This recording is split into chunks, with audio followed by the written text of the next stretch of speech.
What we're going to talk about here is how you can change the keyboard shortcuts so that they fit your work style. Now, with this age of tons and tons of computer applications, keeping track of what key does what in which application can be quite overwhelming.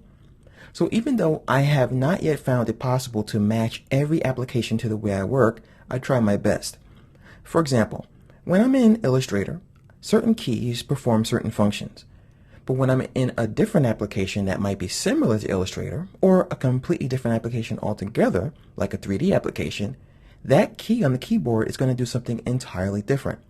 This can lead to confusion. So, what you can do, as I mentioned before, is to try your best to match the keys to do the same functions in as many applications as you can. It takes a little bit of work, but in the long run, it's worth it. So, you would think that the options would be in your preferences to change the keyboard shortcuts, but you'll notice that they really aren't in here. Instead, they are located under the Edit menu. So if I go to Edit, I go all the way to the bottom, I have keyboard shortcuts. And the funny thing about this is the keyboard shortcut to access this option is kind of crazy. It's like reading an old rune from the Druid age. So here is the keyboard shortcuts dialog box. And what we have here are sets. We also have the ability to change things like the tools or the menu commands. So as you can see, when we choose to edit the menu commands, we can scroll these open and we can find what we want to change. So if you're not happy with the Command or Control Z key for undo, you can change it. So let's talk about how to safely use this and how to fix things when things go completely awry. So let's say that we want to change the undo, which is something I wouldn't do because in pretty much every application, Command or Control Z is the default for undoing. So I'll go ahead and click on the shortcut here. And I'll enter something else. I'll just put H. All right. Now, we already know that the H key belongs to something else, but I didn't hold down a modifier key.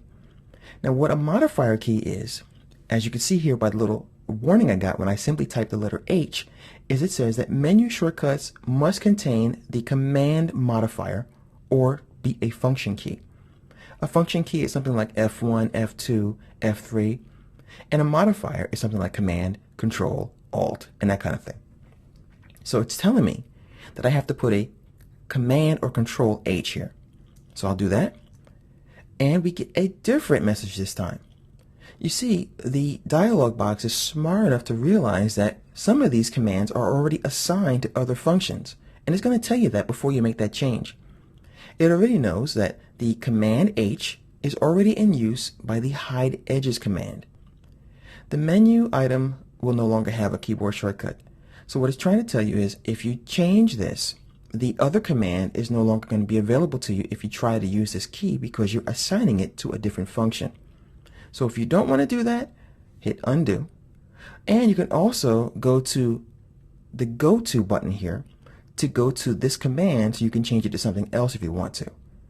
So I'm going to hit Go To, and you see that it brings me here, and I can enter a different command for the Hide Edges function, which is not what I want to do.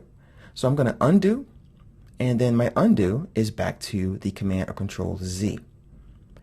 Once I'm happy with changing around my options, I can then choose Save here, or if I change my mind, I can always go to Cancel.